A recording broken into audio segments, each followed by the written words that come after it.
하나님의 선교의 관점에서 세계 교회사를 산책하는 여정에 오신 여러분을 환영합니다. 저는 송인설 교수입니다. 오늘은 첫 번째 시간으로 교회사 서론과 교회사 시대 구분에 대해 알아보도록 하겠습니다. 왜 교회사를 배울까요? 하나님의 선교, 하나님이 망가진 창조 세계를 회복하기 위해서 2000년 동안 어떻게 교회를 통해 그 일을 하나님의 선교를 이루셨나 그걸 보기 위해서 공부합니다. 하나님의 선교가 어떻게 2000년 동안 진행이 되었나 이걸 보는 건데요. 그래서 5가지 질문을 한번 던져봤습니다. 초대교회는 어떻게 로마 제국을 정복했는가? 두 번째, 로마 가톨릭 교회는 어떻게 서로마 제국의 몰락을 극복하고 중세 유럽 문명을 건설할 수 있었는가? 세 번째, 개신교 교회는 어떻게 근대 문명을 건설하는데 공헌했는가? 네 번째, 20세기 교회는 크리스텐덤, 기독교 후기 사회에서 어떻게 세계 기독교가 되었을까? 5번째 질문인데요. 21세기 교회는 포스트 크리스텐덤 사회에서 어떻게 하나님의 선교에 참여할 수 있을까? 큰 질문들입니다.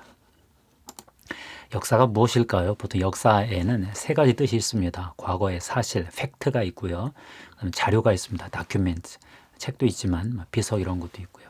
그 다음 서술이 있습니다. 히스토리오그래피, 역사가가 과거의 사실들 중에서 자기가 의미 있다고 생각한, 가치 평가한 사실들을 추사 선택해서 이렇게 기록해내는 거죠.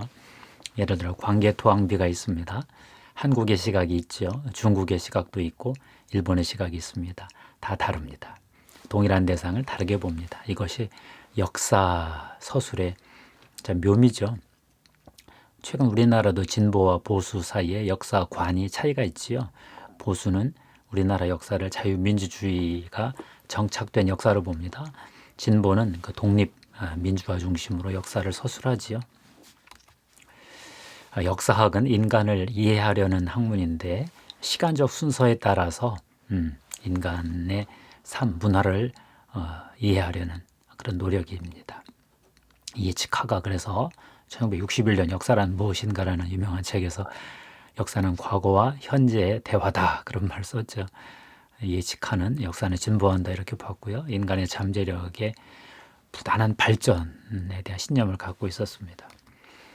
역사 서술은 2단계로 진행이 되는데요. 처음에는 실증, 사료 비판을 통해서 사료를 수집하는 단계가 있습니다. 두 번째는 평가 기준으로 사관을 가지고 해석해내는 건데요. 그 다음 서술하죠. 사관은 개인적이긴 하지만 상대적인 보편성이 있습니다. 제멋대로는 하지 않고 나로부터 출발하지만 다른 관점을 비판적으로 수용하면서 인식이 확대되는 그러한 이점이 있습니다. 그러면 역사를 신학적으로 이해할 때는 어떻게 하면 좋을까요? 저는 역사는 하나님이 자기 자신을 드러내시는 계시하시는 제3의 책이다. 이런 가설이 있습니다. 하나님이 제1의 책은 성경이겠죠. 제2의 책은 아무래도 자연 같아요. 3의 책이 인간이다. 그 인간 사회 역사, 문화 역사다 이런 거죠. 특별계시, 일반계시가 있고 특별은총, 일반은총이 있어서 역사 속에서 하나님이 자기를 드러내십니다. 일반사에서도 드러내십니다. 세계 교회사의 구성 요소가 세 가지가 있습니다. 세계라는 것, 교회라는 것, 역사라는 것이죠. 그러니까 합치면 역사의 관점으로 세계 교회를 이해하는 신학 분과다 이렇게 보면 될 것 같고요. 그러다 보니 상황이라는 시간, 공간, 사건이라는 상황이 있고요. 거기에서 하나님이 쓰신 인물들이 있습니다. 그들의 삶과 사상이 있고 이게 이제 집단 공동체로 모이면 교회가 되는데 이게 운동이 되고 신학이 되고 그렇습니다. 교회사 공부할 때 저는 3가지 질문을 던집니다. 어떤 시대인가? 그 시대에 하나님이 어떤 사람을 사용하셨는가? 세 번째, 그 시대에 교회가 성경을 가지고 자기 문화 상황 속에서 어떤 운동을 일으키고 어떤 신학을 형성하였는가? 이 정도 하면 되는 것 같아요. 그래서 교회사에서는 관점이 중요합니다. 역사의 관점, 보통 사관이라고 하죠. 저는 5개의 교회사의 관점을 정리해 보았습니다. 첫 번째 구속사, 구원 역사. 두 번째가 선교사, 교회 선교사보다는 하나님의 선교의 역사. 세 번째는 교단 형성사, 각 교파 교단 교회들이 어떻게 형성되었는가 중요하죠. 네 번째는 에큐메니칼 역사라고 그래서 교회 분열과 일치 추구를 동시에 보는 사관입니다. 다섯 번째가 복음의 상황화 역사인데 다섯 번째가 요즘 제일 핫합니다. 구속사가 뭐냐? 구원 역사죠. 하나님이 구원을 이루시는 역사입니다. 이스라엘을 통해서 구원을 많이 이루셨고 교회를 통해서도 계속 구원을 이루어 가신다. 그런 뜻이지요. 두 번째 선교, 하나님의 선교가 진행된 역사입니다. 인간의 선교 입장에서 보면 교회가 지리적으로 확장이 됐죠. 지중해, 그다음에 서유럽, 그다음에 이제 북미, 남미, 그다음 아시아 전 세계 이렇게 퍼졌는데 그거보다도 하나님의 창조 세계를 회복해가는 그런 선교 역사, 지리적 선교뿐만 아니라 하나님 나라가 실현되는 통치가 구현되는 그러한 어떤 총체적 역사로서도 볼 수가 있습니다. 19세기에 이르러 교회가 이제 세계적 교회, 월드 크리스천리티 세계 기독교가 되었죠. 19세기 이르러서 세계의 교회로 쭉 확장이 되었고 20세기 후반 들어서는 이제 탈서구 교회가 됐습니다. 서구 교회를 탈피해서 진짜 남반구 중심의 제3세계 중심의 세계 기독교가 된 거죠. 그전에는 지리적 세계 기독교, 이제는 아주 실질적인 세계 기독교가 된 거죠. 교단 형성사가 중요합니다. 고대 교회 때 동방정교회, 로마 가톨릭 교회가 형성됐습니다. 종교개혁 이후로 개신교회들이 형성이 됐는데 16세기에 루터교회, 장로교회, 성공회가 생겼죠. 17세기에 침례교회 생겼고 18세기에 감리교회 생겼고 19세기에 성결교회, 구세군 교회 생겼고 20세기에 오순절 교회가 생겼습니다. 최근에는 독립교회도 많지만요. 에큐메니칼 역사는 교회사를 분열된 교회들이 계속 일치를 추구한 역사다 이렇게 봅니다. 교회는 역사적 상황 속에서 여러 문화적 어떤 인간의 죄도 들어가고 그래서 분열이 계속됐죠. 정치 싸움하다가 분열되고 그렇지만 본성상 영적으로 하나의 교회이기 때문에 끊임없이 일치를 추구한 흐름이 같이 병존했습니다. 상황화 역사가 이제 제일 중요한데요. 복음은 문화를 넘어갈 때마다 해당 문화의 언어로 번역되어 전달되는 그런 능력을 발휘했지요. 같은 복음인데 문화의 밭이 다르니까 교회의 모습이 좀 달라지는 형태를 보였죠. 각자 독특한 교회가 되었습니다. 공통점은 있지만 특이함도 있었다는 거죠. 유대 문화 속에서 초대 묵시적 교회가 있었고요. 그리스 문화 속에서 동방정 교회가 태어났고요. 로마 문화에서 로마 가톨릭 교회, 거기 게르만 문화까지 붙어서 로마 가톨릭 교회가 더 확장이 됐고요. 슬라브 문화 속에서 러시아 정교회가 탄생했고, 서유럽 게르만 문화 속에서 개신교 교회가 종교개혁 때 탄생했고요. 제3세기 문화 속에서 복음주의 부운동 이후에 선교운동으로 신생교회들이 영거 처치스들이 형성됐습니다.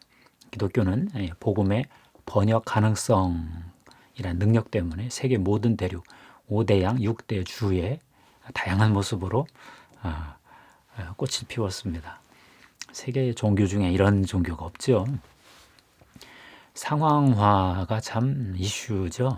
비판도 많고 부족한 상황화도 있어요. 그러면 대개 교회가 뿌리를 내리지 못하죠. 지나친 상황화도 있습니다. 그러면 복음이 맛을 잃어버리죠.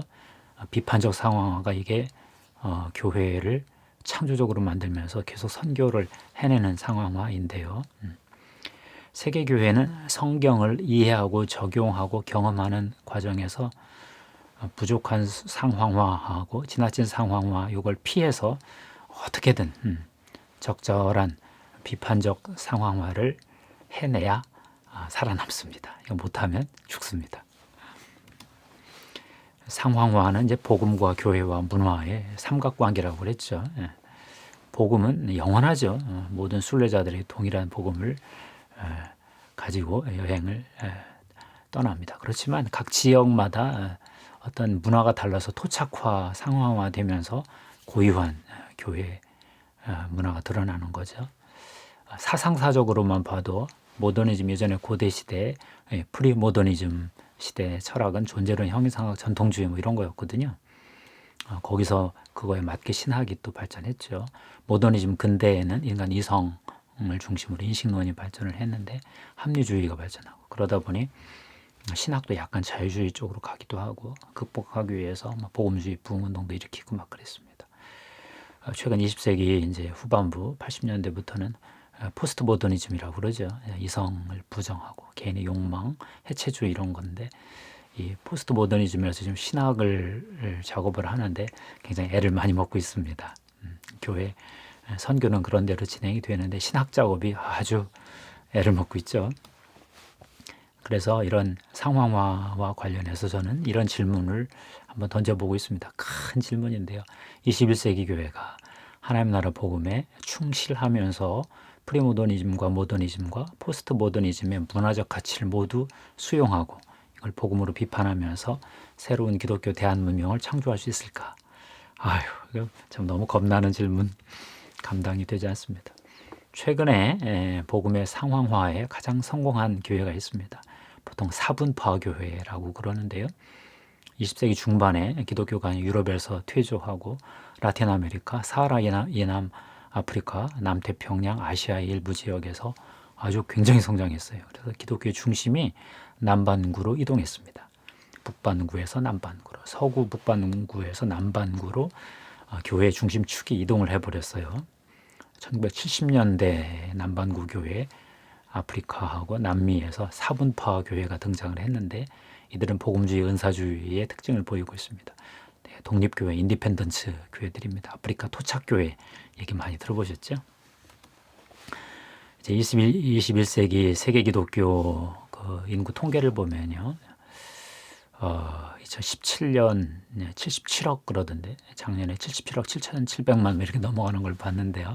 대개 기독교 인구가 전 세계 인구의 한 31%, 3분의 1 정도 됩니다. 그중에 로마 카톨릭 교회가 11억 명, 절반 정도 되고요. 제 사분파 교회, 복음주의 은사주의 교회들 이들이 한 4억 2천만, 개신교 주류교회, 역사가 오래된 개신교 교회가 한 3억 8천만, 동방지원 교회가 2억 5천만 이 정도 됩니다. 그만큼 최근에 사분파 교회, 복음주의 은사주의 교회들, 남반구 아프리카 토착교회, 남미 오순절 교회들이 아주 강세입니다. 이제 교회사 시대 구분 강의를 좀 해보겠습니다. 전통적으로 고대교회, 중세교회, 종교개혁교회, 근대교회, 현대교회 보통 이렇게 구분을 하지요. 그랬는데 조금 요즘에는 재미있는 시대 구분도 많이 합니다. 시대가 변했다 이런 거죠. 모더니즘을 중심으로 해서 프리모더니즘, 근대 이전 시대를 보통 잡고요. 모더니즘, 모던 시대를 잡고요. 모더니즘 이후, 포스트 모더니즘 시대 이렇게 잡는 방식이 있죠. 모더니즘, 서구 근대 문명이 너무 교회사에 큰 영향을 주고 세계 문명에 어떤 충격을 주었기 때문에 모더니즘 중심으로 이렇게 구분을 해보면 좀 또 재밌습니다. 프리모던이 이제 유대교회, 이방인 초대교회, 고대교회, 중세교회, 종교개혁교회까지 다 포함을 하는 것입니다. 이제 모더니즘 교회가 이제 근대교회고 18세기 이후 19세기 포스트 모던 교회는 이제 20세기 중반 이후 더 엄격하게 치면 1980년대 이후 이때가 이제 포스트 모던 교회인데 모더니즘 교회는 서구 유럽 교회 중심으로 전개됐다고 한다면 포스트 모던 시대에는 세계 기독교 남반구 교회들이 맹위를 떨쳤습니다. 두 번째 또 재미있는 시각은 크리스텐돔 시각인데요. 크리스텐돔이 뭐냐? 콘스탄티누스 황제가 개종한 4세기 313년부터 20세기 말까지 한 1600년의 역사를 잡은 용어인데요. 기독교가 국가와 힘을 합쳐서 막후 권력을 행사하던 시대다 그런 뜻입니다. 기독교가 국가나 사회를 지배하던 때인데 요게 교회사 전체에 1600년이니까 대단하죠. 포스트 크리스텐돔은 최근이고 프리 크리스텐돔이 한 250여 년 이런 또 교회사 구분이 있을 수 있겠죠. 프리 크리스텐돔 근데 이전이 이제 크리스텐돔 이전이 유대교회 초기 이방인 교회 크리스텐덤 교회가 이제 서구 교회들인데 서구 제국교회부터 시작해서 고대, 중세, 종교개혁, 근대 20세기 교회 전반까지 서구 교회들의 문명사로 어떤 역사를 이끌던 그 시대를 가리킵니다. 그리고 포스트 크리스텐덤 시대가 이제 20세기 후반 남반구 중심 교회, 세계 기독교에 출현, 월드 크리스티애니티에 출현했다. 이렇게 보통 보죠. 앤드루 월스라는 선교학자가 있습니다. 이분이 1996년에 세계 기독교와 선교 운동이라는 책을 쓰고 이게 번역이 됐는데 그중에 한 챕터가 기독교 역사에서 문화와 일관성이라는 한 챕터가 있는데요. 그분이 교회사 구분한 내용이 참 신선합니다. 첫 번째 시대가 유대 시대, 고대 팔레스타인에서 메시아, 예수님 중심의 메시아 개념으로 형성됐다. 두 번째가 그리스 로마 시대라고 그래서 고대 지중해 남유럽 중심의 고대 교회인데 정통 교리를 만들었다. 이런 표현을 썼고 세 번째 게르만 시대, 바바리안 시대, 중세, 서유럽, 동유럽인데요. 여기서 기독교 국가 크리스텐돔이 탄생했다. 그러고 그다음 서유럽 시대라고 그래서 종교개혁, 북서유럽 중심의 종교개혁 시대인데 여기서 레포메이션, 새로운 어떤 성경으로 돌아가는 원천으로 돌아가는 운동이 벌어졌다. 다섯 번째가 유럽의 팽창과 기독교의 쇠퇴 시대인데 근대죠. 서유럽의 어떤 근대 시대를 가리키고 여섯 번째가 타문화 전달 시대라고 그래서 남반구 기독교 중심 시대 20세기 5대양 6대주를 중심으로 전개된 남반구 세계 기독교 시대 이렇게 보았는데 참 탁월합니다. 그 다음 교회사에 시대별 과제가 있다. 이게 또 제가 관찰한 건데요. 각 시대마다 자기들이 꼭 해결해야 될 문제들이 어떤 시대적 어떤 숙제들이 있었는데 되게 잘 감당을 했다. 이제 그런 내용입니다. 고대교회, 어떤 초대교회, 예수와 사도들의 시대 때는 복음을 확립하고 복음 중심의 교회 공동체를 만들었고요. 박해 시대에는 사도들의 전승을 잘 보존을 해서 교회의 어떤 제도적 어떤 구조를 확립했고요. 313년 이후에 고대 제국교회 콘스탄틴 왕제 개종 이후에는 정통교리를 이제 이때 만드는 과제에 성공했습니다. 중세 초기에는 무질서 속에서 기독교 세계 질서를 잡는 데 성공했고 유럽 문명을 건설했죠. 중세 절정기에는 기독교 세계가 아주 통합된 문명을 꽃피웠고요. 중세 후기에는 이것이 깨졌습니다. 교회가 타락해서 종교개혁 시대에는 다시 초대교회 복음을 회복시키려고 노력을 해서 개혁에 부분적인 성공을 했고 서로 종교전쟁을 피할 그 관용의 시대까지 관용을 만들어내는 데까지 애를 많이 먹었습니다. 근대교회 때는 계몽주의 시대 18세기에는 이성의 도전을 복음주의가 부흥으로 어떻게 부흥운동으로 감당을 했나 그런 내용을 다루었고요. 19세기 세속화 시대에는 역사의 진보 속에서 교회는 선교의 진보를 이루었습니다. 20세기 전반부에는 이데올로기들이 충돌하면서 굉장히 파시즘 1차, 2차 대전 충돌이 심했는데 그러다 보니 교회가 대립과 화해 문제, 에큐메니칼 이런 문제들을 애를 많이 먹었고요. 1989년 이후로 이제 포스트 크리스텐덤으로 넘어가면서 세계 기독교가 되고 이때 이제 다시 개인의 가치, 공동체의 가치, 공공선 이런 문제들이 아직도 다 풀지 못하고 있습니다. 제가 최근 교회사를 묵상하다가 하나님은 세계 교회를 형성하고 성장시키시고 심판하시고 유지하신다 이런 개념을 하나 좀 얻었어요. 예를 들어서 그리스 정교회가 잘 성장하다가 1453년 오스만 투르크 제국의 침략을 받았죠. 로마 가톨릭 교회도 굉장히 융성하다가 1789년 프랑스 대혁명 때 한번 되게 힘들게 당하고 1870년 이탈리아 민주국가가 독립할 때 한번 또 굉장히 당했습니다. 러시아 정교회는 1917년 볼셰비키 혁명 때 아주 그냥 참담한 시련을 겪었죠. 루터 교회는 1933년 히틀러 나치즘에게 미혹당해서 아주 수치를 당했고요. 영미교회는 1968년 68혁명 이후에 포스트 모던 세속주의하고 다원주의의 공격 속에서 굉장히 애를 많이 먹고 있습니다. 당연히 한국교회도 굉장히 고생을 많이 하고 있습니다. 그래도 하나님은 하나님의 교회를 지키십니다. 하나님의 선교를 이루어 가시기 위해서자 기존 교회가 사명을 감당하지 못하면 전통적 교회를 유지하긴 하시지만 주변부에서 새로운 부흥운동을 일으키십니다. 현재 하나님 나라의 부흥은 아프리카, 오세아니아, 남미, 아시아 일부의 독립교회들을 중심으로 일어나는데요. 대부분이 복음주의와 은사주의를 병행하고 있습니다. 카톨릭 교회도 오순절 카톨릭은 지금 성장하고 있습니다. 전 세계 1억 명이나 됩니다. 감사합니다. 오늘은 교회사 서론과 시대 구분에 대해 살펴보았는데요. 교회사를 왜 배우나, 교회사 시대 구분하는 거, 모더니즘 중심, 크리스텐덤 중심 이런 시대 구분을 봤고요. 교회사가 시대별 과제가 있었다 이런 거.